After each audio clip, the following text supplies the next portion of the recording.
ಎಲ್ಲ ಸ್ಪರ್ಧಾ ಮಿತ್ರರಿಗೆ target coaching centre Vijayapur YouTube ತರಗತಿಗೆ ತಮ್ಮೆಲ್ಲರಿಗೂ ಸ್ವಾಗತ. ಇವತ್ತು ಯಾವ ಟಾಪಿಕ್ ಮೇಲೆ ಡಿಸ್ಕಷನ್ ಮಾಡೋಣಪ್ಪ ಅಂತಂದರೆ ಸಿಂಧೂ ನಾಗರಿಕತೆ. ನೋಡಿ, ಈ ಒಂದು ಟಾಪಿಕ್ಕಿಂದ ಎಕ್ಸಾಮಲ್ಲಿ ಕ್ವಶನ್ ಬರಲೇಬೇಕು. ಓಕೆ, ಅಷ್ಟು ಇಂಪಾರ್ಟೆಂಟ್ ಈ ಟಾಪಿಕ್. ಇದ್ರ ಬಗ್ಗೆ ಇವತ್ತು ಇದೇನಿದೆಲ್ಲ ಚಾಪ್ಟರ್ ಇದನ್ನು ಕಂಪ್ಲೀಟಾಗಿ ಕವರ್ ಮಾಡಿಬಿಡ್ತೀನಿ. ಇಂಪಾರ್ಟೆಂಟ್ ಪಾಯಿಂಟ್ಸ್ಗಳನ್ನು ಎಕ್ಸಾಮಲ್ಲಿ ಪದೇ ಪದೇ ಕೇಳ್ತಕ್ಕಂಥ ಪಾಯಿಂಟ್ ಮತ್ತೆ ಸ್ವಲ್ಪ ಒಂದು ಹೆಜ್ಜೆ ಮುಂದೆ ಹೋಗಿ ಕೇಳ್ತಕ್ಕಂಥ ಪಾಯಿಂಟ್ಗಳನ್ನು ಕೂಡ ನಾನು ಕವರ್ ಮಾಡ್ತೇನೆ. ಹಾಗಾದ್ರೆ ನೋಡೋಣ, ಈ ಸಿಂಧೂ ನಾಗರಿಕತೆಯ ಕಾಲಾವಧಿ ನೋಡ್ರಿ 2500ರಿಂದ 1700 BC ಅಂದರೆ ಕ್ರಿಸ್ತ ಪೂರ್ವ ಅನ್ನೋದು ನೆನ್ಪಿಡ್ಬೋರಿ.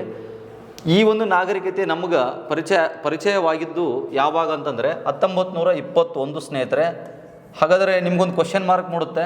ಏನು ಕ್ವಶನ್ ಬರುತ್ತೆ ಅಂತಂದರೆ, ಎಷ್ಟೋ ಸಾವಿರ ವರ್ಷಗಳನ್ನು ಇತಿಹಾಸನ ಹೊಂದಿರತಕ್ಕಂಥ ಈ ಒಂದು ನಾಗರಿಕತೆ 1921ರಲ್ಲಿ ಪರಿಚಯ ಆಗೋದು ಏನು ಸರ್ ಅಂತ ನೀವು ಕೇಳ್ಬೋದು. ಬಟ್ ಅಲ್ಲಿವರೆಗೂ ಕೂಡ ನಾವು ಸಿಂಧೂ ನಾಗರಿಕತೆ ಇತ್ತು ಅನ್ನೋದು ನಮ್ಗೆ ಗೊತ್ತೇ ಇರಲಿಲ್ಲ. 1921ರವರೆಗೂ ಕೂಡ 1921ರ ಹಿಂದಿನ ಕಾಲದವರೆಗೂ ಕೂಡ ನಮಗೆ ಗೊತ್ತಿರಲಿಲ್ಲ. ಬಟ್ 1921 ನಂತರ ಈ ಆರ್ಯರ ನಾಗರಿಕತೆ ಏನೈತೆ ಅಲ್ಲ, ಆ ಆರ್ಯರ ನಾಗರಿಕತೆಯ ಮೊದಲು ಬೆಳೆದಿದ್ದೇ ಸಿಂಧೂ ನಾಗರಿಕತೆ ಅನ್ನೋದು ನಮಗೆ ಗೊತ್ತಾಗುತ್ತೆ. ಅಲ್ಲಿಯವರೆಗೂ ಕೂಡ ನಮ್ಮ ದೇಶದ ಮೊದಲ ನಾಗರಿಕತೆ ಅಂತೇಳಿ ನಾವು ಯಾವುದನ್ನು ಭಾವಿಸಿದ್ವಪ್ಪ ಅಂತಂದ್ರೆ ಆರ್ಯರ ನಾಗರಿಕತೆ.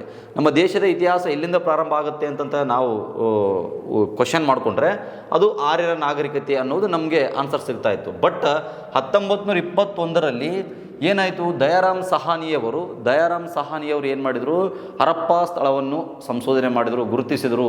ಅಲ್ಲಿಂದ ಆ ಸಿಂಧೂ ನಾಗರಿಕತೆ ಹೊರಬಿತ್ತು ಅನ್ನೋದು ನಿಮಗೆ ಗೊತ್ತಿರಬೇಕು ಸ್ನೇಹಿತರೆ. ಓಕೆ, ಹಾಗಾದರೆ ಅದರ ಒಂದು ಎಲ್ಲ ಹಳತಳವನ್ನು ನೋಡೋಣ ಹೈಲೈಟ್ ಆಗಿ. ನಾಗರಿಕತೆ ಅಂದರೆ ಏನು ಅಂತಂದ್ರೆಗಿನ ಜೀವನ ಕ್ರಮ ನೋಡ್ರಿ, ಜೀವನ ಪದ್ಧತಿಯನ್ನೇ ನಾಗರಿಕತೆ ಅಂತ ಕರೀತಾರೆ. ಮತ್ತು ಈ ಸಿಂಧೂ ನಾಗರಿಕತೆ ಅಂತ ಯಾಕೆ ಕರೆದ್ರು? ಓಕೆ, ನಾಗರಿಕತೆ ಅಂದ್ರೆಗಿನ ಜೀವನ ಕ್ರಮ ಅಥವಾ ಜೀವನ ಪದ್ಧತಿ ಅಂತ ಹೇಳಿದೆ. ಬಟ್ ಸಿಂಧೂ ನಾಗರಿಕತೆ ಅಂತ ಕರೀಲಿಕ್ಕೆ ರೀಸನ್ ಏನಂದ್ರೆ, ಈ ನಾಗರಿಕತೆ ಅಥವಾ ಜೀವನ ಪದ್ಧತಿ ಅನ್ನೋದು ಬೆಳೆದು ಬಂದಿರತಕ್ಕಂಥದ್ದೇ ಸಿಂಧೂ ನದಿಯ ದಡದಲ್ಲಿ. ಹಾಗಾಗಿ ಇದನ್ನು ಸಿಂಧೂ ನಾಗರಿಕತೆ ಅಂತ ಕರೀತಾರೆ. ಅಷ್ಟೇ, ಇನ್ನೊಂದು ಪಾಯಿಂಟ್ ತಿಳ್ಕೊಳ್ಬೇಕಾರ, ಈ ಸಿಂಧೂ ನದಿಯನ್ನು ಭಾರತದ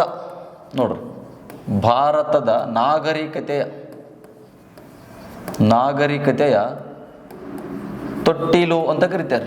ಓಕೆ, ಇದ್ರ ಮೇಲೆ ಎಕ್ಸಾಮಲ್ಲಿ ಕೇಳ್ತಾರೆ. ಮತ್ತು ಭಾರತದ ಅತ್ಯಂತ ತುದಿಯಲ್ಲಿ ಇರತಕ್ಕಂಥ ನದಿ ಇದು, ಉತ್ತರದ ಭಾಗದಲ್ಲಿ ಇರತಕ್ಕಂಥ ನದಿ ಸಿಂಧೂ ನದಿ.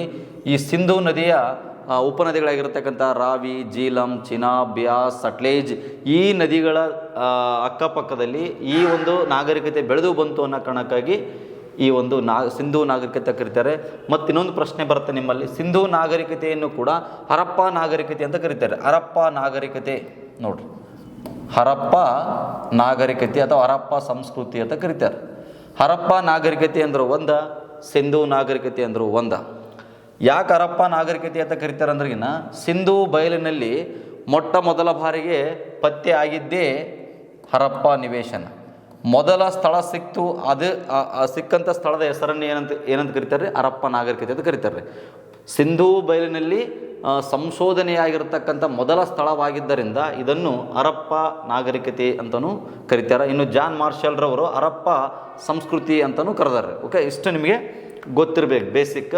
ಬಟ್ ಸಿಂಧೂ ನಾಗರಿಕತೆಗೆ ಹಲವಾರು ಹೆಸರುಗಳು. ಬರೇಗಾಲಿನ ನಾಗರಿಕತೆ ಅಂತ ಕರೀತಾರೆ, ಸುಮೇರಿಯನ್ ನಾಗರಿಕತೆ ಅಂತ ಕರೀತಾರೆ, ಇದು ಮೆಹಲುಕ್ ನಾಗರಿಕತೆ ಅಂತಲೂ ಕರೀತಾರೆ. ಓಕೆ, ಹಾಗಾಗಿ ಅವೆಲ್ಲ ನಮಗೇನು ಬೇಡ. ಬಟ್ ಇಂಪಾರ್ಟೆಂಟಾಗಿ ಎಕ್ಸಾಮಲ್ಲಿ ಏನು ಕೇಳ್ತಾರಲ್ಲ ಅದನ್ನು ನಾವು ನೋಟ್ ಮಾಡ್ಕೋತ ಹೋಗೋಣ. ಇದ್ರದ್ದು ಕತೆ ಏನು ಅನ್ನೋದು ನೋಡೋಣ. ಹಾಗಾದರೆ ಈ ಸಿಂಧೂ ನಾಗರಿಕತೆಯ ಉತ್ಖನನ ಯಾವ ರೀತಿ ಆಯಿತು ಅನ್ನೋದನ್ನು ಒಂದು 2 ನಿಮಿಷದಲ್ಲಿ ಮುಗಿಸ್ಬಿಡೋಣ. ಎಕ್ಸ್ಕಾವೇಷನ್ ಅಂತ ಕರಿತೀವಿ ನಾವು. ಎಕ್ಸ್ಕಾವೇಷನ್ ಅಂದ್ರೆ ಉತ್ಖನನ ಅಂದಂಗೆ. ಅದನ್ನು ಯಾವ ರೀತಿ ಸಂಶೋಧನೆ ಮಾಡಿದರು. ಇಲ್ಲಿ ಎಕ್ಸ್ಕಾವೇಷನ್ಗೂ ಎಕ್ಸ್ಪ್ಲರೇಷನ್ಗೂ ಏನೈತಪ್ಪ ಅಂದ್ರೆ ವ್ಯತ್ಯಾಸ ಐತೆ. ಎಕ್ಸ್ಕಾವೇಷನ್ ಅಂತಂದರೆ ನಾವು ಉತ್ಖನನ ಮಾಡೋದು, ಅಂದರೆ ಒಂದು ಯಾವುದರ ಭೂಮಿಯಲ್ಲಿ ತೆಗೆದು ನೋಡಿದ್ರೆ ಏನಾದ್ರು ಸಿಕ್ಕರೆ ನಾವು ಎಕ್ಸ್ಕಾವೇಷನ್ ಅಂತ ಕರಿತೀವಿ. ಅದೇ ಎಕ್ಸ್ಪ್ಲರೇಷನ್ ಅಂತಂದ್ರೆಗಿನ ಅದೇ ಹೊರ ಬೀಳೋದು ರೀ. ಎಕ್ಸಾಂಪಲ್ ಮಳೆ, ಗಾಳಿ, ಚಳಿ ಈ ರೀತಿ ಈ ಒಂದು ಪ್ರಕೃತಿ ಕೋಪಕ್ಕೆ ಒಳಗಾಗಿ ತನಗೆ ತಾನೇ ಹೊರ ಬೀಳ್ತಕ್ಕಂಥದ್ದನ್ನು ನಾವು ಎಕ್ಸ್ಪ್ಲೋರೇಷನ್ ಅಂತ ಕರಿತೀವಿ. ಅದೇ ರೀತಿ ಎಕ್ಸ್ಕವೇಷನ್ ಅಂತಂದರೆ ನಾವು ಸಂಶೋಧನೆ ಮಾಡೋದು, ನಾವು ಹುಡುಕೋದು ರೀ. ಓಕೆ, ಹಾಗಾದರೆ ಏನೇನಾಯಿತು ಅನ್ನೋದು ನೋಡೋಣ. 1826ರಲ್ಲಿ ಒಬ್ಬರಿಗೆ ಒಂದು ಸ್ವಲ್ಪ ಕುರುಗಳು ಸಿಗ್ತಾವ್ರಿ.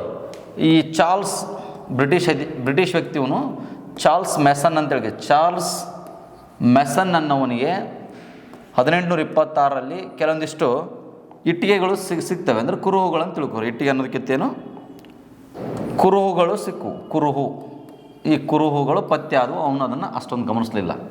1831ರಲ್ಲಿ ಕರ್ನಲ್ ಬರ್ನ್ಸ್, ನೋಡ್ರಿ, ಕರ್ನಲ್ ಬರ್ನ್ಸ್ ಅನ್ನೋವನಿಗೆ ಕೋಟೆ ಪತ್ತೆ ಆಗುತ್ತೆ. ಬಟ್ ಅವನು ಅಷ್ಟೇನು ಗಮನ ಹರಿಸಲ್ಲ, ಬಟ್ ಪತ್ತೆ ಆಯಿತು ಅಷ್ಟೇ. ಇನ್ನು 1856ಕ್ಕೆ ಬಂದರೆ ಆಲ್ರೆಡಿ ನಿಮ್ಗೆ ಗೊತ್ತಿರಬೇಕು, ಲಾರ್ಡ್ ಡಾಲೌಸ್ ಏನು ಮಾಡಿದ್ದ, 1853ರಲ್ಲಿ ಈ ರೈಲ್ವೆ ಮಾರ್ಗಗಳನ್ನು, ಹಳಿಗಳನ್ನು ಜೋಡಿಸ್ಲಿಕ್ಕೆ ಅವನು ಏನು ಮಾಡಿದ್ದ, ಅಡಿಪಾಯ ಹಾಕಿದ್ದ. ಓಕೆ, ಹಾಗಾಗಿ ಅವನಿಗೆ ಏನಂತ ಕರೀತಾರೆ, ಸಾರಿಗೆ ಸಂಪರ್ಕಗಳ ಪಿತಾಮಹ ಅಂತಲೂ ಕರೀತಾರೆ. ಇನ್ನು 1856ರಲ್ಲಿ ಲಾರ್ಡ್ ಕ್ಯಾನಿಂಗ್ ವೈಸರಾಣಿಗಿರಬೇಕಾದ್ರೆ ಲಾಹೋರಿಂದ, ನೋಡ್ರಿ, ಲಾಹೋರ್ ಟು ಕರಾಚಿ, ಈ ಕರಾಚಿವರೆಗೂ ಕೂಡ ರೈಲು ಹಳಿಗಳನ್ನು ಜೋಡಿಸುವಂಥ ಕಾರ್ಯ ನಡೀತಾ ಇತ್ತು. ಅದರ ಎಲ್ಲ ಆ ಒಂದು ಇಂಜಿನಿಯರಿಂಗ್, ಅಂದರೆ ಆ ಒಂದು ರೈಲು ಹಳಿಗಳನ್ನು ಜೋಡಿಸ್ತಕ್ಕಂಥ ಎಲ್ಲ ಜವಾಬ್ದಾರಿಗಳನ್ನು ಇಂಜಿನಿಯರ್ ಆಗಿರ್ತಕ್ಕಂಥ ಜಾನ್ ಮತ್ತು ವಿಲಿಯಂ ಬ್ರೌನ್ಲೋ ಅನ್ನೋರು ವಹಿಸ್ಕೊಂಡಿದ್ದರು. ಇವರು ಮೊದಲ ಬಾರಿಗೆ ಏನು ಮಾಡಿದ್ರು ಅಂತಂದ್ರಿಗಿನ್ನ ಅಲ್ಲಿ ಸುಟ್ಟ ಇಟ್ಟಿಗೆಗಳು ಅವರಿಗೆ ಪತ್ತೆ ಆಗ್ತವೆ. ಅವು ಆ ಇಟ್ಟಿಗೆಗಳನ್ನು ಏನು ಮಾಡಿದರು, ಆ ಒಂದು ಹಳಿಗಳಿಗೆ ಬಳಸ್ಕೊಳ್ತಾರೆ ಸ್ನೇಹಿತರೆ. ಇದು ಇತಿಹಾಸ.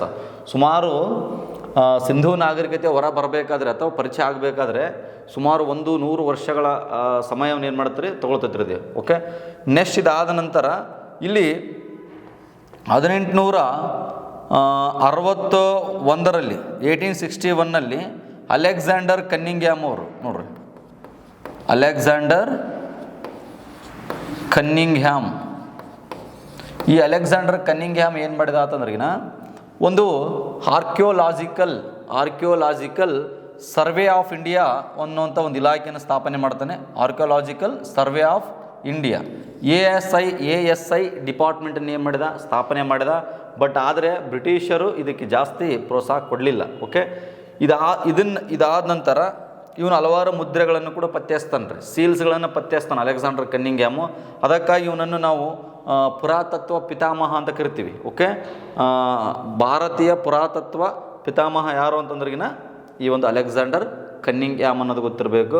ಇನ್ನು ಅದಾದ ನಂತರ ಸ್ವಲ್ಪ ಮುಂದೆ ಹೋಗ್ಬೇಕು ನಾವು, ಒಂದು 50 ವರ್ಷಗಳ ಮುಂದೆ ಹೋದರೆ ನಮಗೆ ಮತ್ತೊಂದು ಇಲ್ಲಿ ಇಂಪಾರ್ಟೆಂಟ್ ಆಗಿರ್ತಕ್ಕಂಥ ಅಂಶ ಸಿಗುತ್ತೆ. ನೋಡ್ರಿ, 1904ರಲ್ಲಿ ಲಾರ್ಡ್ ಕರ್ಜನ್ ಏನು ತೊಗೊಂಬಂದ ಅಂತಂದ್ರಿಗಿನ ಈ ಎನಿಷಿಯೆಂಟ್ ಮೊನೋಮೆಂಟ್ಸ್ ಸೆಕ್ಯೂರಿಟಿ ಆ್ಯಕ್ಟನ್ನು ತೊಗೊಂಬರ್ತಾನೆ ರೀ. ಎನಿಷಿಯೆಂಟ್ ಮೊನೋಮೆಂಟ್ಸ್ ಸೆಕ್ಯೂರಿಟಿ ಆ್ಯಕ್ಟ್ಗಳನ್ನು ತೊಗೊಂಬಂದ. ಅದನ್ನು ತೊಗೊಂಬಂದು ಆ ಒಂದು ಪುರಾತತ್ವ ಇಲಾಖೆಯನ್ನು ಏನು ಮಾಡಿದಪ್ಪ ಅಂದ್ರಿಗಿನ ಸ್ವಲ್ಪ ಅಭಿವೃದ್ಧಿಪಡಿಸಿದ. ಅಲ್ಲಿ 1904ರಲ್ಲಿ ಇಲ್ಲಿ ಒಬ್ಬ ನಿರ್ದೇಶಕರನಾಗಿ ಈ ಒಂದು ಈ ಇಲಾಖೆಯ DG ಆಗಿ ಜಾನ್ ಮಾರ್ಷಲ್ರವ್ರನ್ನ ನೇಮಕ ಮಾಡ್ತಾನೆ ರೀ. ಜಾನ್ ಮಾರ್ಷಲ್, ಪಾಯಿಂಟ್ನ ನೀಟಾಗಿ ತಿಳ್ಕೊತೋಗ್ರಿ. ಜಾನ್ ಮಾರ್ಷಲ್ರವ್ರನ್ನ ನೇಮಕ ಮಾಡಿದ. ಈ ಜಾನ್ ಮಾರ್ಷಲ್ ಏನು ಮಾಡಿದೆ ಅಂದ್ರಿಗಿನ ಕೆಲವೊಂದಿಷ್ಟು ಪಳಿಯುಳಿಕೆಗಳನ್ನು ಸಂಶೋಧನೆ ಮಾಡಬೇಕಂತೇಳಿ ಒಂದು ತಂಡ ಕಟ್ಕೊಂಡು ಏನು ಮಾಡ್ತಾರೆ ಅಂದರೆ ಸಂಶೋಧನೆಗೆ ಮುಂದಾಗ್ತಾರೆ. ಅಂದರೆ ಪಳಿಯುಳಿಕೆ ಅಂತಂದರೆ ಎಕ್ಸಾಂಪಲ್ ಈಗ ಬೇರೆ ಬೇರೆ ವಸ್ತುಗಳಾಗಿರ್ಬೋದು, ಬೌದ್ಧ ಸ್ತೂಪಗಳಾಗಿರ್ಬೋದು, ಈ ರೀತಿ ಪತ್ತೆ ಹಚ್ಚಬೇಕು. ಎಷ್ಟೆಷ್ಟೋ ವರ್ಷಗಳ ಹಿಂದೆ, ಅಂದರೆ ಎಷ್ಟೋ ಸಾವಿರ ವರ್ಷಗಳ ಇತಿಹಾಸ ಇರತಕ್ಕಂಥ ಕೆಲವೊಂದಿಷ್ಟು ವಿಷಯಗಳನ್ನು ಹೊರ ತೆಗಿಬೇಕಂತೇಳಿ ಇವರು ಏನು ಮಾಡ್ತಾರೆ, ಒಂದು ತಂಡ ಕಟ್ಕೊಂಡು ಮುಂದಾಗ್ತಾರೆ. ಅದರಲ್ಲಿ 1921ರಲ್ಲಿ ಈ ದಯಾರಾಮ್ ಸಹಾನಿ, ನೋಡ್ರಿ, ವೆರಿ ಇಂಪಾರ್ಟೆಂಟ್ ಈ ಪಾಯಿಂಟ, ದಯಾರಾಮ್ ಸಹಾನಿ ಹರಪ್ಪವನ್ನು ಏನು ಮಾಡಿದರು, ಪತ್ತೆ ಹಚ್ಚಿದರು. ಮರು ವರ್ಷವೇ 1922ರಲ್ಲಿ RD ಬ್ಯಾನರ್ಜಿ ಅವರು, ನೋಡ್ರಿ, RD ಬ್ಯಾನರ್ಜಿ ಅವರು ಏನು ಮಾಡಿದ್ರು ಅಂತಂದ್ರಿಗಿನ ಮೆಹೆಂಜೋದಾರವನ್ನು ಪತ್ತೆ ಹಚ್ತಾರೆ. ಮೆಹೆಂಜೋದಾರವನ್ನು ಏನು ಮಾಡಿದರು, ಪತ್ತೆ ಹಚ್ಚಿದರು. 1931ನಲ್ಲಿ ಯಾರು, ಈ NG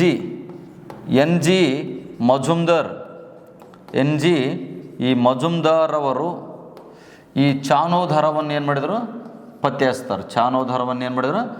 ಹಚ್ತಾರೆ. ಹಾಗಾಗಿ ಇವು ಇಲ್ಲಿ ಕನ್ಫರ್ಮೇಷನ್ ಆಗಿಬಿಡುತ್ತೆ. ಆಲ್ರೆಡಿ ಏನು ಈ ಜಾನ್ ಮಾರ್ಷಲ್ರವರು ಏನು ಸಿಕ್ಕಿರ್ತಕ್ಕಂಥ ವಸ್ತುಗಳ ಮೇಲೆ ಎಲ್ಲ ಒಂದು ಪ್ರಬಂಧವನ್ನು ಕೂಡ ಎಸ್ಸೆ ಕೂಡ ರೆಡಿ ಮಾಡಿರ್ತಾರೆ. ಅದನ್ನು ಈ ಒಂದು ಇಲ್ಲಸ್ಟ್ರೇಟೆಡ್ ನೋಡ್ರಿ, ಈ ಇಲ್ಲಸ್ಟ್ರೇಟೆಡ್ ಲಂಡನ್ ನ್ಯೂಸ್ ಪತ್ರಿಕೆಯಲ್ಲಿ ಪ್ರಕಟ ಮಾಡ್ತಾರೆ ನೋಡ್ರಿ. 1922 ಅಥವಾ 24ರಲ್ಲಿ ಪ್ರಕಟಗೊಳಿಸಿದರು. ಅಂದಿನಿಂದ ನಮ್ಮ ಭಾರತದ ಈ ಒಂದು ನಾಗರಿಕತೆ, ಸಿಂಧೂ ನಾಗರಿಕತೆ ಅನ್ನೋದು ಇಡೀ ಪ್ರಪಂಚಕ್ಕೇನಾಯಿತು ಗೊತ್ತಾಯಿತು. ಅದೇ ರೀತಿಯಾಗಿ ನಮ್ಮ ಭಾರತದ ಇತಿಹಾಸ ಏನೈತಲ್ಲ, ನಮ್ಮ ಭಾರತದ ಇತಿಹಾಸ ಸುಮಾರು 3000ದಿಂದ ಕೆಲವೊಂದು ಕಡೆ 3000, ಕೆಲವೊಂದು ಕಡೆ 5000 ವರ್ಷಗಳ ಹಿಂದೆ ಸರಿಯಿತು ಅನ್ನೋದು ಕೆಲವೊಂದಿಷ್ಟು ಈ ಇತಿಹಾಸಕಾರರ ಒಂದು ಅಭಿಪ್ರಾಯ ಅನ್ನೋದು ಕೂಡ ಗೊತ್ತಿರಬೇಕು. ಓಕೆ, ಇದೆಲ್ಲ ನಿಮಗೆ ಇಷ್ಟು ನಾನು ಎಕ್ಸ್ಕಾವೇಷನ್ ಬಗ್ಗೆ ಹೇಳಿರ್ತಕ್ಕಂಥ ಸ್ನೇಹಿತರೆ. ಹಾಗಾದರೆ ಈ ಸಿಂಧೂ ನಾಗರಿಕತೆ ನಾನು ಹೇಳಿದೆ ಆಲ್ರೆಡಿ, ಪ್ರಥಮ ನೋಡ್ರಿ, ಸಿಂಧೂ ನಾಗರಿಕತೆ ಅನ್ನೋದು ನಮ್ಮ ಭಾರತದ ಪ್ರಥಮ ನಾಗರಿಕತೆ. ಎಕ್ಸಾಮಲ್ಲಿ ಕೇಳ್ತಾರೆ, ಎಕ್ಸಾಮಲ್ಲಿ ಏನಾದರೂ ಕೇಳಿದಂತ ಇಟ್ಕೋರಿ. ಎಕ್ಸಾಂಪಲ್, ಭಾರತದ ಮೊದಲ ನಾಗರಿಕತೆ ಯಾವುದು ಅಂತ ಕೇಳಿದರೆ ನೋಡ್ರಿ, ಭಾರತದ ಮೊದಲ ನಾಗರಿಕತೆ ಯಾವುದು ಅಂತಂದಾಗ ನೀವು ಆರ್ಯರ ನಾಗರಿಕತೆ ಆಗ್ಬಾರ್ದು. ಆರ್ಯರ ನಾಗರಿಕತೆ ಎಲ್ಲಿವರೆಗೂ 1920ವರೆಗೆ ಅಷ್ಟೇ, 21ವರೆಗೆ ಅಷ್ಟೇ. ಈಗ ಸಿಂಧೂ ನಾಗರಿಕತೆ ಅಂತ ಆನ್ಸರ್ ಮಾಡಬೇಕು. ಈಗ ಸಿಂಧೂ ನಾಗರಿಕತೆ ನೋಡ್ರಿ, ಇದು ತಲೆಗಟ್ಕೊಂಡ್ಬಿಡ್ರಿ. ಹಾಗಾದರೆ ಪ್ರಪಂಚದ ಮೊದಲ ನಾಗರಿಕತೆ ಯಾವ್ದು ಕೇಳಿದ್ರೆ, ಪ್ರಪಂಚದಲ್ಲಿ ಬೆಳೆದ ಪ್ರಪಂಚದ ಮೊದಲ ನಾಗರಿಕತೆ ಅಂತ ಕೇಳಿದ್ರೆ ನೀವು ಈಜಿಪ್ಟ್ ನಾಗರಿಕತೆ ಅಂತ ಹಾಕಬೇಕು. ಈಜಿಪ್ಟ್ ನಾಗರಿಕತೆ. ಓಕೆ, ನೆಕ್ಸ್ಟ್ ಹಾಗಾದ್ರೆ ಪ್ರಪಂಚದ ಮೊದಲ ನಗರ ನಾಗರಿಕತೆ ಅಂತ ಯಾವುದಂತ ಕೇಳಿದ್ರೆ ನೀವು ಸಿಂಧೂ ನಾಗರಿಕತೆನ ಹಾಕಬೇಕು. ಪ್ರಪಂಚದ ಮೊದಲ ನಗರ ನಾಗರಿಕತೆ ಅಂದ್ರೇ ಸಿಂಧೂ ನಾಗರಿಕತೆ. ಎಲ್ಲ ಪ್ರಶ್ನೆ ಬರ್ತವೆ. ಹಾಗಾದರೆ ಸಿಂಧೂ ನಾಗರಿಕತೆಯ ಮೇಲೆ ನೋಡ್ರಿ, ಸಿಂಧೂ ನಾಗರಿಕತೆಯ ಮೇಲೆ ಯಾವುದು ಅತಿ ಹೆಚ್ಚು ಬೆಳಕು ಚೆಲ್ಲುತ್ತದೆ ಅಂತ ಕೇಳ್ತಾರೆ ಎಕ್ಸಾಮಲ್ಲಿ. ಯಾವುದು ಅತಿ ಹೆಚ್ಚು ಬೆಳಕು ಚೆಲ್ಲುತ್ತದೆ, ಅಲ್ಲಿ ಶಾಸನಗಳನ್ನು ಅಥವಾ ದೇವಾಲಯಗಳನ್ನು ಹಿಂಗೆ.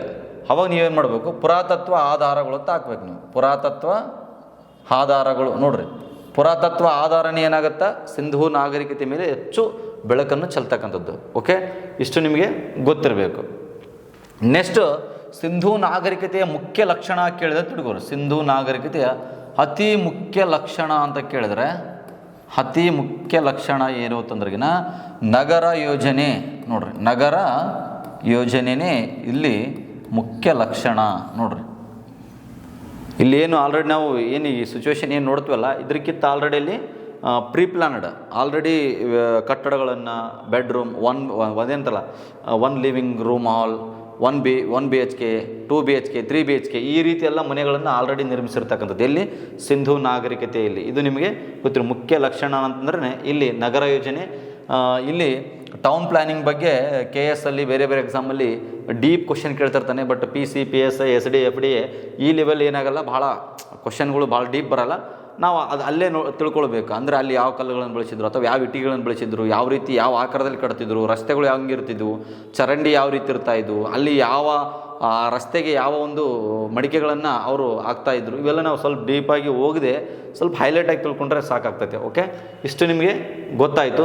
ಇನ್ನು ಹಾಗಾದರೆ ಸಿಂಧೂ ನಾಗರಿಕತೆಗೆ ಯಾವಾದರೂ ಸಮಕಾಲೀನ ನಾಗರಿಕತೆಗಳು ಇದಾವ ಅಂತ ಕೇಳ್ತಾರೆ ಎಕ್ಸಾಮಲ್ಲಿ. ಸಮಕಾಲೀನ ನಾಗರಿಕತೆಗಳು, ಸಮಕಾಲೀನ ನಾಗರಿಕತೆ ಅಂತಂದ್ರೆ ಸಮಕಾಲೀನ ನಾಗರಿಕತೆ ಅಂದರೆ ಒಂದು ಈಜಿಪ್ಟ್ ನೋಡ್ರಿ, ಇಲ್ಲಿಂದ ಕೂಡ ಪ್ರಶ್ನೆ ಬಂದವ ಈಜಿಪ್ಟು. ಇನ್ನೂ ಒಂದು ಮೆಸಾಪೋಟಮಿಯಾ, ಇನ್ನೊಂದು ಚೀನಾ. ಇವು ಪ್ರಮುಖವಾಗಿ ಈ ಸಿಂಧೂ ನಾಗರಿಕತೆಯ ಸಮಕಾಲೀನ ನಾಗರಿಕತೆ ಅನ್ನೋದು ನಿಮಗೆ ಗೊತ್ತಿರಬೇಕು ಸ್ನೇಹಿತರೆ. ಓಕೆ, ನೆಕ್ಸ್ಟ್ ನೋಡೋಣ. ಹಾಗಾದರೆ ಸಿಂಧೂ ನಾಗರಿಕತೆ ವಿಸ್ತೀರ್ಣ ನೋಡೋದು. ಅದ್ರಿಗಿನ ಅಥವಾ ಯಾವ ಭಾಗದಲ್ಲಿ ಇದು ಕಂಡು ಬರುತ್ತಂದ್ರೆ ಭಾರತದ ವಾಯು ಭಾಗದಲ್ಲಿ ಕಂಡು ಬರುತ್ತೆ ನೋಡ್ರಿ. ಸಿಂಧೂ ನಾಗರಿಕತೆ ಬೆಳೆದಿದ್ದು ಭಾರತದ ವಾಯುವ್ಯ ಭಾಗದಲ್ಲಿ ಕಂಡು ಬರುತ್ತೆ. ಓಕೆ, ಎಕ್ಸಾಂಪಲ್ ಮುಂದೆ ರಫ್ ಎಸ್ಟಿಮೇಟ್ ಮ್ಯಾಪ್ ಹಾಕಿ ತೋರಿಸ್ತು ನೋಡ್ರಲ್ಲಿ. ಈ ಭಾಗದಲ್ಲಿ ಇದೇನೈತಲ್ಲ ಸ್ವಲ್ಪ ಇನ್ನೂ ಸುತ್ತೋರು ಈ ಕಡೆ, ಇದು ಸಿಂಧೂ ನಾಗರಿಕತೆ ಬೆಳೆದಿರ್ತಕ್ಕಂಥ ಭಾಗ, ವಾಯು ಭಾಗ ಅನ್ನೋದು ನಿಮಗೆ ಗೊತ್ತಿರಬೇಕು. ಹಾಗಾದರೆ ಸಿಂಧೂ ನಾಗರಿಕತೆ ಪ್ರೆಸೆಂಟ್ ಎಷ್ಟು ರಾಜ್ಯಗಳಲ್ಲಿ ಹರಡಿತ್ತು ಅಂತ ಕೇಳ್ತಾರೆ. ಅಂದರೆ ಯಾವ ಭಾಗದಲ್ಲಿ ಕಂಡು ಬರುತ್ತಿತ್ತು ಅಂತ ಕೇಳಿದ್ರೆ ಅವಾಗ ನೀವೇನು ಮಾಡಬೇಕು, 6 ರಾಜ್ಯಗಳು, 1 ಕೇಂದ್ರಾಡಳಿತ ಪ್ರದೇಶಗಳು, ಟೋಟಲ್ 7. ಎಕ್ಸಾಂಪಲ್ ನೋಡ್ರಿ, ಈಗ ನಿಮಗೆ ಹೇಳ್ಬಿಡ್ತೀನಿ ಯಾವ ರಾಜ್ಯ ಅಂತ. ಗುಜರಾತ ಒಂದ, ರಾಜಸ್ಥಾನ್,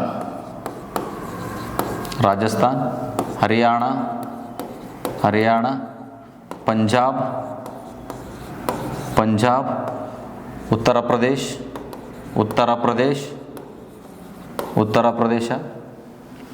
ಇನ್ನು ಮಹಾರಾಷ್ಟ್ರ. ಇವು 6 ರಾಜ್ಯಗಳು ಪ್ರಮುಖವಾಗಿ. ಇನ್ನು 1 ಕೇಂದ್ರಾಡಳಿತ ಪ್ರದೇಶ ಯಾವುದಪ್ಪ ಅಂತಂದ್ರೆ ಒಂದು ಜೆ ಕೆ ಅಂದ್ರೆ ಜಮ್ಮು ಮತ್ತು ಕಾಶ್ಮೀರ. ಇವು ಹರಡಿರ್ತಕ್ಕಂಥ ಪ್ಲೇಸ್. ಇನ್ನು ಎಷ್ಟು ಚದರ ಕಿಲೋಮೀಟರ್ ಇತ್ತಂದ್ರೆ 13 ಲಕ್ಷ ನೋಡ್ರಿ, 13 ಲಕ್ಷ ಚದರ ಕಿಲೋಮೀಟರ್ನ ಹೊಂದಿತ್ತು ಸಿಂಧೂ ನಾಗರಿಕತೆ. 13 ಲಕ್ಷ ಚದರ ಕಿಲೋಮೀಟರನ್ನು ಹೊಂದಿರತಕ್ಕಂಥದ್ದು.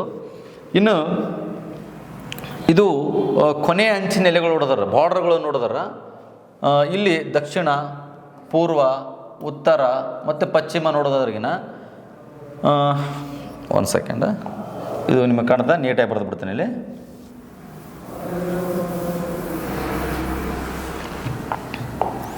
ಇವೇ ಬರ್ತವ್ರು ನೀಟಾಗಿ ಇಷ್ಟೇ ತಿಳ್ಕೊಂಡ್ರೆ ನೀವು ಎಕ್ಸಾಮಲ್ಲಿ ಅಂದ್ರೆ ಅದನ್ನು ಹ್ಯಾಂಡಲ್ ಮಾಡ್ಬೋದು. ಬಟ್ ಇಷ್ಟು ತಿಳ್ಕೊಂಡಿಲ್ಲ ಅಂದ್ರೆ ನಿಮ್ಗೆ ಕಷ್ಟ ಆಗುತ್ತೆ ನೋಡಿ.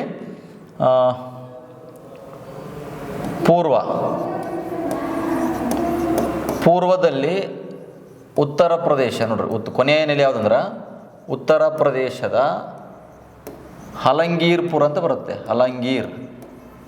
ಹಲಂಗೀರ್ಪುರ ಅನ್ನೋದು ಇದು ಪೂರ್ವದ ನೆಲೆ. ಇನ್ನು ಪಶ್ಚಿಮ ಅಂತ ಬಂದರೆ ಪಶ್ಚಿಮ ಸೂಕ್ತ ಜೆಂಡರ್ ಅಂತ ಬರುತ್ತೆ. ಇದು ಸದ್ಯ ಪ್ರೆಸೆಂಟ್ ಪಾಕಿಸ್ತಾನ. ಓಕೆ, ಇನ್ನು ಉತ್ತರ ಅಂತ ಬಂದ್ರಿಗಿನ ಉತ್ತರ ನೋಡೋದಾದರೆ ಜಮ್ಮು ಕಾಶ್ಮೀರದಲ್ಲಿ ಒಂದು ಪ್ಲೇಸ್ ಬರುತ್ತೆ ಮಾಂಡು ಅಂತೇಳಿ ಕಿಸಿ. ಇದು ಜಮ್ಮು ಕಾಶ್ಮೀರ ನೋಡ್ರಿ, ಆಲ್ರೆಡಿ ಹೇಳಿದ್ನಲ್ಲ ಜಮ್ಮು ಕಾಶ್ಮೀರ. ಇನ್ನು ದಕ್ಷಿಣದಲ್ಲಿ ನೋಡೋದಾದ್ರಿಗಿನ ಧೈಮಾಬಾದ್ ಇದು ಮಹಾರಾಷ್ಟ್ರದಲ್ಲಿ ಕಂಡು ಬರ್ತಕ್ಕಂಥದ್ದು. ಇವು ಸಿಂಧೂ ನಾಗರಿಕತೆಯ ಕೊನೆಯ ಅಂಚಿನ ನೆಲೆಗಳು ಅಂತ ಗೊತ್ತಿರಬೇಕು. ಇಷ್ಟು ಗೊತ್ತಿರಬೇಕು. ಮತ್ತು ಇನ್ನೊಂದು ಏನಂದ್ರಿಗಿನ ಅಲ್ಲಿ ಡಿಸ್ಟೆನ್ಸ್ ಕೇಳ್ತಿರ್ತಾನೆ.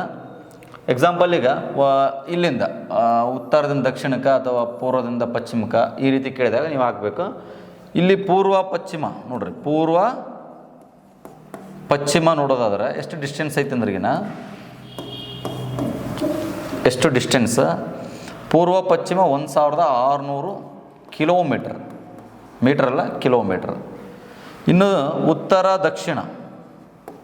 ಉತ್ತರದಿಂದ ನಾವು ದಕ್ಷಿಣಕ್ಕೆ ನೋಡಿದರೆ ಎಷ್ಟು ಕಿಲೋಮೀಟರ್ ಡಿಸ್ಟೆನ್ಸ್ ಬರ್ತದೆ ಅಂದ್ರೆ 1100 ಕಿಲೋಮೀಟರ್ ಬರ್ತೈತೆ. ಇದು ನಿಮಗೆ ಗೊತ್ತಿರಬೇಕು. ಓಕೆ, ಇಷ್ಟು ನಿಮಗೆ ನೀಟಾಗಿ ಗೊತ್ತಿರಬೇಕು. ಇನ್ನೊಂದು ಇಂಪಾರ್ಟೆಂಟ್ ಹೇಳಿಲ್ಲ ನಾನು, ಸಿಂಧೂ ನಾಗರಿಕತೆ ಯಾವ ಯುಗಕ್ಕೆ ಸೇರದ ಅಂತ ಕೇಳ್ತಾರೆ ಎಕ್ಸಾಮಲ್ಲಿ. ಕಂಚಿನ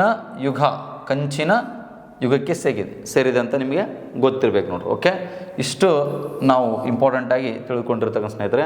ಹಾಗಾದರೆ ಈ ಮೋಸ್ಟ್ ಇಂಪಾರ್ಟೆಂಟ್ ಏನಂದರೆ ಕೆಲವೊಂದಿಷ್ಟು ಪ್ರಮುಖ ಅಂಶಗಳನ್ನು ನಾವು ಇಲ್ಲಿ ತಿಳ್ಕೊಳ್ಬೇಕಾಗತ್ತೆ. ಎಕ್ಸಾಂಪಲ್ ನೋಡ್ರಿ, ಡೈರೆಕ್ಟ್ ಕ್ವಶನ್ ಕೇಳ್ತಾನೆ. ಏನಂದ್ರಿಗಿನ ಹತ್ತಿ ಬೆಳೆ ಎಲ್ಲಿ ಪತ್ತೆ ಆಯಿತು ಅಂತ ಕೇಳ್ತಾನೆ. ಕಾಟನ್ ಅನ್ನೋದು ಎಲ್ಲಿ ಸಿಕ್ತು ಅಂತ ಕೇಳ್ತಾರೆ. ಈ ಹತ್ತಿ ಬಟ್ಟೆ ಇಲ್ಲಿ ಏನಿದೆಯಲ್ಲ ಇದು ಮೆಹೆಂಜೋದರಲ್ಲಿ ಸಿಕ್ಕಿರ್ತಕ್ಕಂಥ ಸ್ನೇಹಿತರೆ. ಈ ಹತ್ತಿ ಬಟ್ಟೆ ಚೂರು ಕಂಡು ಬಂದಿದ್ದು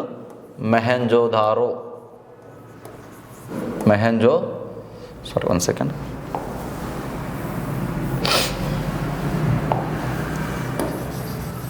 ಮೆಹೆಂಜೋದಾರೋ ಅನ್ನೋದು ಗೊತ್ತಿರಲಿ, ಮೆಹೆಂಜೋದಾರೋ. ಇನ್ನು ಭತ್ತ ಕೇಳಿದರೆ, ಭತ್ತ ಎಲ್ಲಿ ಪತ್ತಾಗಿದೆ ಅಂತ ಕೇಳಿದರೆ, ಭತ್ತ ಪತ್ತೆಯಾಗಿದ್ದು ಲೋತಲಲ್ಲಿ, ಲೋತಲ್. ಓಕೆ, ಲೋತಲಲ್ಲಿ ಪತ್ತೆ ಆಗುತ್ತೆ. ಇನ್ನು ಬಾರ್ಲಿ, ಬಾರ್ಲಿ ಬಂದ್ಬಿಟ್ಟು ಬನವಾಲಿ, ಬನವಾಲಿಯಲ್ಲಿ ಬಾರ್ಲಿ ಸಿಗುತ್ತೆ. ಓಕೆ. ಇನ್ನು ಹೆಚ್ಚಾಕಾರದ ಸಮಾಧಿಗಳು, ಹೆಚ್ಚಾಕಾರದ ಸಮಾಧಿ ಎಲ್ಲಿ ಕಂಡು ಬರ್ತವೆ ಅಂತಂದರೆ ಹರಪ್ಪದಲ್ಲಿ ಕಂಡು ಬರ್ತವೆ, ಹರಪ್ಪದಲ್ಲಿ ಕಂಡು ಬರ್ತವೆ ಸ್ನೇಹಿತರೆ. ಹೆಚ್ಚಾಕಾರದ ಸಮಾಧಿಗಳು ಹರಪ್ಪದಲ್ಲಿ ಕಂಡು ಬರ್ತವೆ. ಇನ್ನು ಮಾತೃದೇವತಾ ಮೂರ್ತಿ, ಮಾತೃದೇವತಾ ಮೂರ್ತಿ ಕಂಡು ಬಂದಿದ್ದು, ಮತ್ತು ಪಶುಪತಿ ಮತ್ತು ಈ ಮುದ್ರೆಗಳು, ಮೆಸೊಪೊಟೇಮಿಯನ್ನರ ಮುದ್ರೆಗಳು, ಇವೆಲ್ಲ ಕಂಡು ಬಂದಿದ್ದು, ಇವೆಲ್ಲ ಟೋಟಲ್ ಕಂಡು ಬಂದಿದ್ದು ಎಲ್ಲಿ ಹೋತಂದ್ರಿಗಿನ ಈ ಮೆಹೆಂಜೋದಾರದಲ್ಲಿ ಕಂಡು ಬಂದಿರತಕ್ಕಂಥದ್ದು. ಓಕೆ, ಇವೆಲ್ಲ ಎಕ್ಸಾಮಲ್ಲಿ, ಡೈರೆಕ್ಟ್ ಎಕ್ಸಾಮಲ್ಲಿ ಕೇಳ್ತಾನೆ ರೀ. ಮಾತೃದೇವತಾ ಮೂರ್ತಿ, ಪಶುಪತಿ, ಮುದ್ರೆ, ಇವು ಯಾವ ಮುದ್ರೆ? ಇವು ಮೆಸೊಪೊಟೇಮಿಯನ್ನರ ಮುದ್ರೆ. ಓಕೆ. ಅದೇ ರೀತಿಯಾಗಿ ಈ ನೃತ್ಯಭಂಗಿಯ ಕಂಚಿನ ಮೂರ್ತಿ ಕೂಡ ಅಲ್ಲೇ ಸಿಕ್ಕೈತೆ. ನೃತ್ಯಭಂಗಿಯ ಕಂಚಿನ ಮೂರ್ತಿ ಕೂಡ ಮೆಹೆಂಜೋದಾರಲ್ಲಿ ಸಿಕ್ಕಿದೆ. ಮತ್ತು ಈ ಗ್ರೇಟ್ ಬ್ಯಾತ್, ಬೃಹತ್ ಸ್ನಾನದ ಕೊಳ ಕೂಡ ಇಲ್ಲೇ ಪತ್ತೆಯಾಗಿದೆ. ಇದು ಕೂಡ ಗೊತ್ತಿರಬೇಕು ನಿಮಗೆ. ಓಕೆ. ಇನ್ನು ಹರಪ್ಪದಲ್ಲಿ ವಿಶೇಷ ಏನಂದ್ರೆ ಹೆಚ್ಚಾಕಾರದ ಸಮಾಧಿಗಳು ಕಂಡು ಬರ್ತವೆ. ಇಲ್ಲಿ 6 ಉಗ್ರಾಣಗಳು ಕಂಡು ಬಂದು ನೋಡ್ರಿ. ಎಷ್ಟು? 6 ಉಗ್ರಾಣಗಳು. ಡೈರೆಕ್ಟ್ ಕ್ವಶನ್ ಕೇಳಿದ್ದು ಅನಿಸೋದು ಒಂದು ಕಡೆ, ಎಷ್ಟು ಉಗ್ರಾಣಗಳು ಅಂತ ತಿಳ್ಕೇಸಿ 6 ಉಗ್ರಾಣಗಳು ಹರಪ್ಪದಲ್ಲಿ ಕಂಡು ಬಂದಿದ್ದಾವೆ. ಇದು ನಿಮಗೆ ಗೊತ್ತಿರಬೇಕು. ಮತ್ತು ಅಷ್ಟೇ ಅಲ್ಲ, ಇಲ್ಲಿ ನಟರಾಜನ ಮೂರ್ತಿ ಅಂದರೆ ರುದ್ರತಾಂಡವ ನಟರಾಜನ ಮೂರ್ತಿ ಕಂಡು ಬರುತ್ತೆ ಹರಪ್ಪದಲ್ಲಿ. ಮತ್ತು ಈ ಸುಣ್ಣದ ಕಲ್ಲಿನ ಗಡ್ಡಧಾರಿ ಪುರುಷನ ಪ್ರತಿಮೆ ಕೂಡ ಕಂಡು ಬರುತ್ತೆ. ಓಕೆ, ಇದು ನಿಮಗೆ ಗೊತ್ತಿರಬೇಕು. ಇಂಪಾರ್ಟೆಂಟ್ ಹೈಲೈಟಾಗಿ ಎಷ್ಟು ಹೇಳ್ತಾ ಇದ್ದೀನಿ ನಾನು. ಬೇಕಾದ್ರೆ ಇನ್ನೊಂದು ಕ್ಲಾಸಲ್ಲಿ ಏನು ಮಾಡ್ತೀನಿ ಅಂದರೆ, ಇನ್ನು ಹರಪ್ಪದ ಬಗ್ಗೆನೇ ನಾನು ಸಪ್ರೇಟ್ ಕ್ಲಾಸ್ ಮಾಡ್ತೀನಿ. ಓಕೆ. ಈ ಹರಪ್ಪದ ಬಗ್ಗೆ ನೀಟಾಗಿ ನೋಡ್ಕೊಳ್ಳೋಣ ಬೇಕಾರೆ. ನೋಡಿರಿ, ಹರಪ್ಪನ ಯಾರು ಕಂಡಿಡಿದ್ರು ಅಂತೇಳಿ, ನೀವು ದಯಾರಾಮ್ ಸಹಾನಿ. ಈ ಹರಪ್ಪ ಎಲ್ಲಿ ಬರುತ್ತೆ ಅಂತಂದರೆ ಪಾಕಿಸ್ತಾನದ ಪಂಜಾಬ್ ಪ್ರಾಂತ್ಯದ ಮಾಂಟಿಗೋಮಾರಿ ಎನ್ನುವಂಥ ಜಿಲ್ಲೆಯಲ್ಲಿ ಕಂಡು ಬರ್ತಕ್ಕಂಥದ್ದು ಹರಪ್ಪ. ಓಕೆ. ಇದು ಅತಿ ದೊಡ್ಡ ನಗರ, ಸಿಂಧೂ ನಾಗರಿಕತೆಯಲ್ಲಿ ಅತಿ ದೊಡ್ಡ ನಗರ ಯಾವುದಂದ್ರಿಗಿನ ಹರಪ್ಪ ಅನ್ನೋದು ನಿಮಗೆ ಗೊತ್ತಿರಬೇಕು ಸ್ನೇಹಿತರು. ಓಕೆ, ಇಷ್ಟು ನಿಮ್ಗೆ ಗೊತ್ತಿರಲಿ. ಮತ್ತು ಆಮೇಲೆ ನಾನು ಮಾಡ್ತೀನಿ ನೆಕ್ಸ್ಟ್ ಕ್ಲಾಸಲ್ಲಿ ನಿಮ್ಗೆ ನೀಟಾಗಿ ಹೇಳ್ಕೊತ ಹೋಗ್ತೀನಿ. ಇದನ್ನು ಹರಪ್ಪವನ್ನು ಋಗ್ವೇದದಲ್ಲಿ ಅರೂಪಿ ಅಂತ ಕರೆಯಲಾಗೈತೆ. ಅದೇ ರೀತಿಯಾಗಿ ಮೆಹೆಂಜೋದಾರೋ ಕೂಡ ವಿಸ್ತೀರ್ಣದಲ್ಲಿ ಅತಿ ದೊಡ್ಡ ನಗರ ಇದು. ವಿಸ್ತೀರ್ಣದಲ್ಲಿ ಅತಿ ದೊಡ್ಡ ನಗರ ಯಾವುದು? ಮೆಹೆಂಜೋದಾರೋ. ಈಗ ಪ್ರೆಸೆಂಟ್ಲಿ ನಮ್ಮ ಭಾರತದಲ್ಲಿ ಒಂದು ಧೋಲಗಿರಿ ಇದೆ, ಇನ್ನೊಂದು ರಾಕಿಗಿರಿ ಇದೆ. ಓಕೆ, ಇದು ನಿಮಗೆ ಗೊತ್ತಿರಬೇಕು. ಈಗ ಇದು ಪಾಕಿಸ್ತಾನದಲ್ಲಿ ಕಂಡು ಬರ್ತಕ್ಕಂಥ ಮೆಹೆಂಜೋದಾರೋ, ಪಾಕಿಸ್ತಾನದ ಸಿಂಧ್ ಪ್ರಾಂತ್ಯದ ಲಾರ್ಕನ್ ಜಿಲ್ಲೆ ಅನ್ನೋದು ನಿಮಗೆ ಗೊತ್ತಿರಲಿ ಸ್ನೇಹಿತರೆ. ಇಷ್ಟು ಗೊತ್ತಿರಲಿ, ಇಷ್ಟು ಇಂಪಾರ್ಟೆಂಟಾಗಿ ಕಂಡು ಬರ್ತವೆ. ಇನ್ನು ಲೋತಲ್ಲಿ ನೋಡ್ರಿ, ಲೋತಲ್ ವಿಶೇಷತೆ ಏನಂದ್ರಿಗಿನ, ಈ ಲೋತಲ್ ಅನ್ನೋದೊಂದು ಬಂದರ್, ಹಡಗು ಕಟ್ಟೆ ಅನ್ನೋದು ಗೊತ್ತಿರಬೇಕು ನಿಮಗೆ. ಇದು ಹಡಗು ಕಟ್ಟೆ. ಈ ಹಡಗು ಕಟ್ಟೆ ಇದು ಇಲ್ಲಿಂದ ನೇರವಾಗಿ ಈ ವ್ಯಾಪಾರ ಮಾಡ್ತಾಯಿದ್ರು ಮೆಸೊಪೊಟೇಮಿಯಾಗೆ. ಇನ್ನು ಇದು ಭೊಗಾವ ನದಿ ದಡದ ಮೇಲೆ ಇರ್ತಕ್ಕಂಥದ್ದು ಲೋತಲ್. ಇದನ್ನು SR ರಾವ್ ಅವರು ಏನು ಮಾಡಿದ್ರೆ ಪತ್ತೆ ಹಚ್ಚಾರೆ. SR ರಾವ್ ಅವರು 1959 ಅಥವಾ 62ರ ಕಾಲಘಟ್ಟದಲ್ಲಿ ಇದನ್ನು ಪತ್ತೆ ಹಚ್ಚಿರ್ತಕ್ಕಂಥದ್ದು. ಇದು ಭೊಗಾವ ನದಿ ದಡದ ಮೇಲೆ ಇರ್ತಕ್ಕಂಥ ಸ್ನೇಹಿತರೆ. ಓಕೆ, ಇಷ್ಟು ನಿಮಗೆ ಗೊತ್ತಿರಲಿ. ಇಲ್ಲಿ ವಿಶೇಷತೆ ಏನಂದ್ರಿಗಿನ, ಇಲ್ಲಿ ಜೋಡಿ ಸಮಾಧಿ ಸಿಕ್ಕಿರ್ತಕ್ಕಂಥದ್ದು, ಜೋಡಿ ಸಮಾಧಿ. ಅದೇ ರೀತಿಯಾಗಿ ಭತ್ತ ಕೂಡ ಸಿಕ್ಕಿರ್ತಕ್ಕಂಥದ್ದು.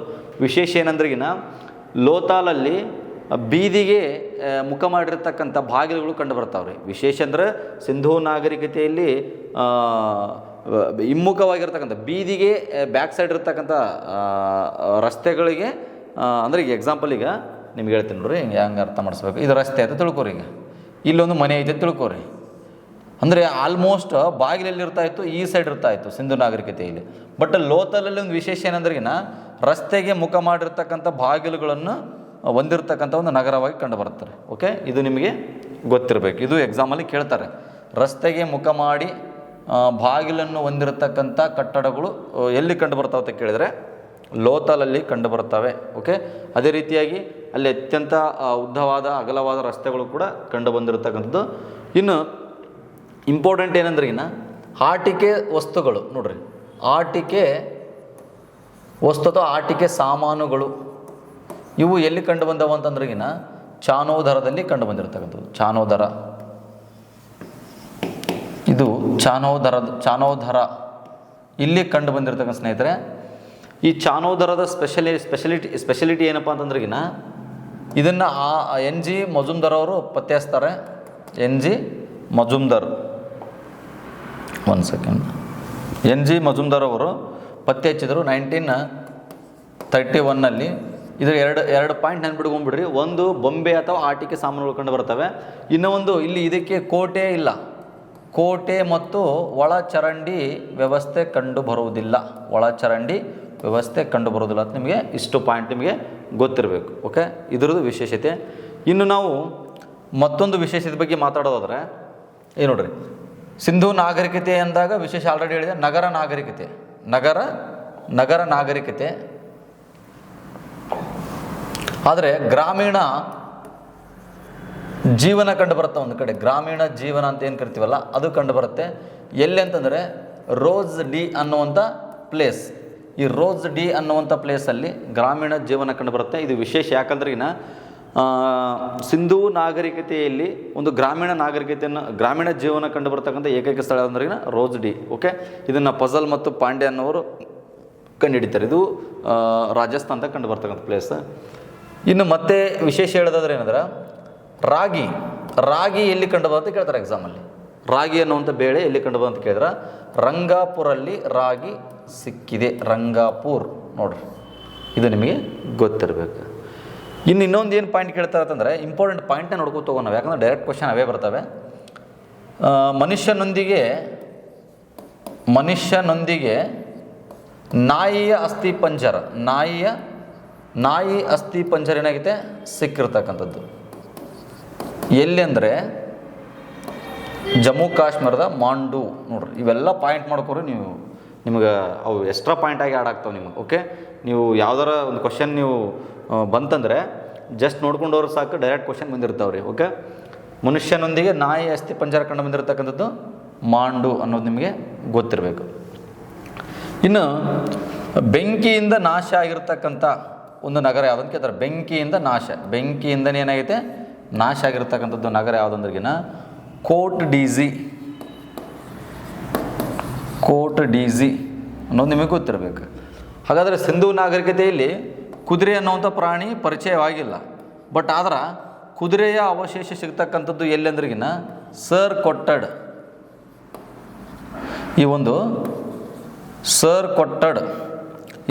ಕೊಟ್ಟಡಲ್ಲಿ ಏನು ಸಿಕ್ಕತ್ತೆ, ಕುದುರೆಯ ಅವಶೇಷ ಸಿಕ್ಕಿದೆ ಅನ್ನೋದು ನಿಮಗೆ ಗೊತ್ತಿರಬೇಕು ಸ್ನೇಹಿತರೆ. ಓಕೆ, ಇಷ್ಟು ಅಂಶಗಳನ್ನು ಹೇಳ್ತಾ ಹೋಗ್ತಾ ಇದ್ದೀನಿ. ಇನ್ನು ಪ್ರಮುಖ ಅಂಶಗಳನ್ನು ನೋಡೋಣ, ಇಂಪಾರ್ಟೆಂಟ್ ಆಗಿರ್ತಕ್ಕಂಥ ಮತ್ತೆ ಯಾವ ಇದಾವನ್ನ ತಿಳ್ಕಿಸಿ.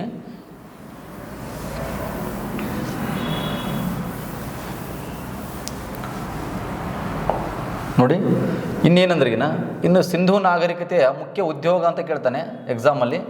ಉದ್ಯೋಗ ಕೇಳಿದರೆ ನೀವೇನು ಮಾಡಬೇಕು, ಮೊದಲನೇದಾಗಿ ಕೃಷಿ ಹಾಕಬೇಕು. ಕೃಷಿ, ಇನ್ನು ಆನಂತರ ಪಶುಪಾಲನೆ. ಇನ್ನು ಇವರು ಸಾಕಿದ ಮೊದಲ ಪ್ರಾಣಿ ಯಾವುದು ಅಂತ ಕೇಳ್ತಾರೆ. ಮೊದಲ ಪ್ರಾಣಿ ಯಾವುದು ಅಂತ ಕೇಳಿದ್ರೆ ತಿಳ್ಕೋರಿ. ಮೊದಲ ಪ್ರಾಣಿ ಯಾವುದು ಅಂತಂದರೆ ಕುರಿ. ಓಕೆ, ಇದು ನಿಮಗೆ ಗೊತ್ತಿರಬೇಕು. ಇನ್ನು ಇವರಿಗೆ ಪ್ರಿಯವಾಗಿರ್ತಕ್ಕಂಥ ಪ್ರಿಯವಾದ ಪ್ರಾಣಿ ಯಾವುದು ಅಂತಂದ್ರಿಗಿನ ಅಂಪುಡ್ ಬುಲ್ ಅಂತ ಕರಿತೀವಿ ನಾವು. ಡುಬ್ಬದ ಗೂಳಿ. ಈ ಡುಬ್ಬದ ಗೂಳಿ ಸಿಂಧೂ ಜನರಿಗೆ ಪ್ರಿಯವಾಗಿರ್ತಕ್ಕಂಥದ್ದು, ಇದು ನಿಮಗೆ ಗೊತ್ತಿರಬೇಕು. ಓಕೆ, ಇನ್ನು ಪ್ರಿಯವಾದ ಪಕ್ಷಿ ಯಾವುದು ಅಂತಂದ್ರಿಗಿನ ಪಕ್ಷಿ ಪಾರಿವಾಳ. ಇವರು ಬಳಕೆ ಮಾಡದ ಪ್ರಾಣಿ ಯಾವುದಂದ್ರೆ ಬಳಕೆ ಮಾಡದ ಪ್ರಾಣಿ ಯಾವುದಂದ್ರೆ ಕುದುರೆ. ನೆನ್ಪಿಟ್ಕೊಂಡ್ಬಿಟ್ರೆ ಕುದುರೆ. ಇನ್ನು ಕುದುರೆ ಮತ್ತು ಇನ್ನೊಂದು ಇವ್ರಿಗೆ ಗೊತ್ತಿಲ್ಲದ ಪ್ರಾಣಿ ಸಿಂಹ. ಇವೆರಡು ನೆನ್ಪಿಟ್ಕೊಡ್ರಿ. ಮತ್ತು ಇವರ ಚಿಹ್ನೆನೂ ಕೇಳಬಹುದು. ಇವರ ಆ್ಯಕ್ಚುಲಿ ಧಾರ್ಮಿಕ ಚಿಹ್ನೆ ಒಬ್ಬೊಬ್ಬರ ಪ್ರಕಾರ ಇಲ್ಲ, ಬಟ್ ಆದರೂ ಪುಸ್ತಕದಲ್ಲಿ ಯಾರು ಕೊಟ್ಟಿದ್ದಾರೆ, ಸ್ವಸ್ತಿಕ್ ಅನ್ನೋದು ನಿಮಗೆ ಗೊತ್ತಿರಲಿ, ಸ್ವಸ್ತಿಕ್. ಓಕೆ, ಸ್ವಸ್ತಿಕ್. ಇನ್ನು ಇವರಿಗೆ ಗೊತ್ತಿಲ್ಲದ ಬೆಳೆ ಯಾವುದಪ್ಪ ಅಂದ್ರಿಗಿನ ಬೆಳೆ ಕಬ್ಬು. ಇವರಿಗೆ ಕಬ್ಬಿನ ಪರಿಚಯ ಇರಲಿಲ್ಲ. ಲೋಹ ಅಂತ ಬಂದಾಗ ಕಬ್ಬಿಣದ ಪರಿಚಯ ಇವರಿಗೆ ಇರಲಿಲ್ಲ ಅನ್ನೋದು ಗೊತ್ತಿರಬೇಕು. ಓಕೆ, ಇನ್ನು ಸಿಂಧೂ ನಾಗರಿಕತೆ ಜನರು ಇವರು ಆಭರಣ ಪ್ರಿಯರು ಕೂಡ ಹೌದು, ಆಭರಣ ಪ್ರಿಯರು. ಇನ್ನೊಂದು ಸೌಂದರ್ಯ ಪ್ರಿಯರು ಅನ್ನೋದು ಕೂಡ ಗೊತ್ತಿರಬೇಕು. ಯಾಕಂದರೆ ಈ ಸೌಂದರ್ಯವರ್ಧಕಗಳನ್ನು ತಮಗೆ ಬೇರೆ ಬೇರೆ ದೇಶಗಳಿಂದ ಅವರು ರಾವಣಿಸ್ಕೊಳ್ತಾ ಇದ್ರು. ಎಕ್ಸಾಂಪಲ್, ಈಗ ಮೆಸೊಪೊಟೇಮಿಯಾದಿಂದ ಮೇಕಪ್ ಕಿಟ್ಗಳನ್ನು ತರಿಸ್ತಾ ಇದ್ರು. ಓಕೆ, ಇಷ್ಟು ನಿಮಗೆ ಗೊತ್ತಿರಬೇಕು. ಇನ್ನು ಇವರು ಹತ್ತಿಯನ್ನು ಸಿಂಧೂನ್ ಅಂತ ಕರಿತಿದ್ರು. ಹತ್ತಿಯನ್ನು ಸಿಂಧೂನ್ ಅಂತ ಕರಿತಾ ಇದ್ರು ಸ್ನೇಹಿತರೆ, ಇದು ನಿಮಗೆ ಗೊತ್ತಿರಬೇಕು. ಇನ್ನು ಸಿಂಧೂ ನಾಗರಿಕತೆಯ ಜನರನ್ನು ಮೆಸೊಪೊಟೇಮಿಯನ್ನರು ಮೆಲುಕ ಅಂತ ಕರೆದಾರೆ. ಮೆಲುಕ ಅಂತಂದ್ರೆ ಫಲವತ್ತಾದ ಭೂಮಿಯಲ್ಲಿ ವಾಸ್ತಕ್ಕಂಥವರು, ಫಲವತ್ತಾದ ಭೂಮಿ ಅಂತ ಅರ್ಥ ಕೂಡ ಕೊಡುತ್ತೆ. ಓಕೆ, ಇದು ನಿಮಗೆ ಇಷ್ಟು ಪಾಯಿಂಟ್ಗಳು ನಿಮಗೆ ಕವರ್ ಮಾಡ್ತಾ ಇದ್ದೀನಿ ನಾನು, ಇಷ್ಟು ಗೊತ್ತಿರಬೇಕು. ಇನ್ನೂ ನೋಡೋಣ ಪಾಯಿಂಟ್ ಯಾವ್ಯಾವ ಇದಾವೆ ಅನ್ನೋದು. ಇನ್ನೊಂದು ಮೇನ್ ಇಂಪಾರ್ಟೆಂಟ್,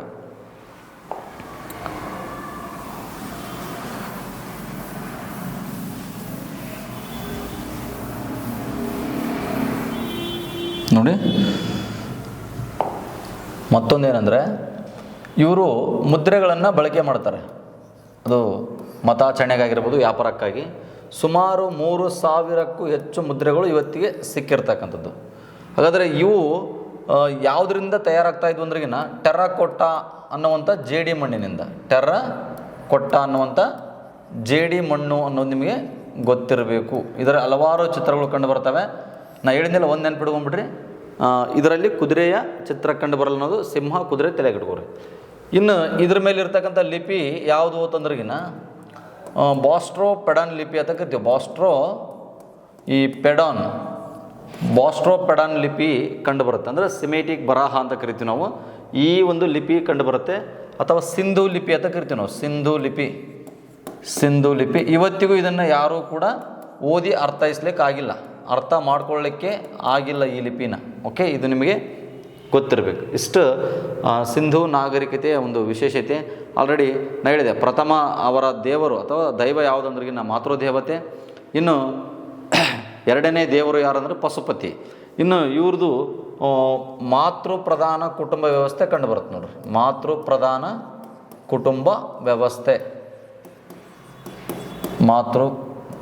ಕುಟುಂಬ ವ್ಯವಸ್ಥೆ ಕಂಡು ಬರ್ತಕ್ಕಂಥದ್ದು ಸ್ನೇಹಿತರೆ. ಓಕೆ, ಇಷ್ಟು ನಾನು ನಿಮಗೆ ಹಲವಾರು ಪಾಯಿಂಟ್ಗಳನ್ನು ಕವರ್ ಮಾಡಿದ್ದೀನಿ. ಮತ್ತು ಇವರ ಅವನತಿ ಯಾವ ರೀತಿ ಆಯಿತು ಅಂತಂದ್ರಿಗಿನ ಕೆಲವೊಬ್ಬರು ಕೆಲವೊಂದು ರೀತಿ ಹೇಳಿದ್ದಾರೆ. ಬಟ್ ಆರ್ಯರ ದಾಳಿ ಅಂತ ಹೇಳ್ತಾರೆ. ಆರ್ಯರು ಇವ್ರ ಮೇಲೆ ದಾಳಿ ಮಾಡಿದ್ರು ಅಂತ ಕೂಡ ಹೇಳ್ತಾರೆ. ಆರ್ಯರ ದಾಳಿ, ಭೂಕಂಪ ಮತ್ತು ಸಾಂಕ್ರಾಮಿಕ ರೋಗ, ನದಿಗಳು ಬತ್ತುವಿಕೆ, ಈ ರೀತಿಯಾಗಿ ಬೇರೆ ಬೇರೆ ಇತಿಹಾಸಕರು ಅವ್ರವ್ರ ರೀತಿಯಲ್ಲಿ ಅವರು ಸ್ಟೇಟ್ಮೆಂಟ್ ಕೊಟ್ಟಿದ್ದಾರೆ ಸ್ನೇಹಿತರೆ. ಇನ್ನು ಇಷ್ಟು ನಿಮ್ಗೆ ಇಂಪಾರ್ಟೆಂಟ್ ಆಗಿರ್ತಕ್ಕಂಥ ಏರಿಯಾಗಳು. ನಾನು ಮತ್ತೊಂದು ಬಾರಿ ಕೆಲವೊಂದಿಷ್ಟು ಪ್ರಮುಖ ನಿವೇಶನಗಳು ಕಂಡು ಬರ್ತಾವ್ರೆ. ಪ್ರಮುಖ ನಿವೇಶನಗಳು ಅಂತಂದಾಗ ಈಗ ಎಕ್ಸಾಂಪಲ್ ಹೇಳ್ತೇನೆ ನೋಡ್ರಿ. ಇದ್ರ ಮೇಲೆ ಫಿಕ್ಸ್ ಕ್ವಶನ್ ಇರುತ್ತೆ. ಈಗ ಹರಪ್ಪದ ಮೇಲೆ ಪ್ರಶ್ನೆ ಕೇಳ್ತಾರೆ. ಯಾವ ರೀತಿ ಹರಪ್ಪವನ್ನು ಕಂಡುಹಿಡಿದವ್ರು ಯಾರು, ಹರಪ್ಪ ಎಲ್ಲಿ ಕಂಡು ಬರುತ್ತೆ, ಯಾವ ನದಿದಡ ಮೇಲೆ ಕಂಡು ಬರುತ್ತೆ, ಇದ್ರ ವಿಶೇಷತೆಗಳು ಕೇಳ್ಕೊತ ಹೋಗ್ತಾರೆ. ಹಂಗೆ ಸಪ್ರೇಟಾಗಿ ನಾನು ಏನು ಮಾಡ್ತೇನೆ ಅಂದ್ರಿಗಿನ ಒಂದು ಕ್ಲಾಸನ್ನು ಮಾಡ್ತೀನಿ. ಈ ಹರಪ್ಪ, ಮೊಹೆಂಜೊದಾರೋ, ಲೋಥಾಲ್, ಕಾಲಿಬಂಗನ್, ಈ ರೀತಿಯಾಗಿ ಒಂದು ಕ್ಲಾಸನ್ನು ನಾನು ನಿಮಗೆ ಹೇಳಿಕೊಡ್ತಕ್ಕಂಥ ಪ್ರಯತ್ನ ಮಾಡ್ತೇನೆ. ಇಲ್ಲಿಗೆ ನಾನು ಈ ಕ್ಲಾಸನ್ನು ಮುಗಿಸ್ತಾ ಇದ್ದೀನಿ ಸ್ನೇಹಿತರೆ. Okay, thank you.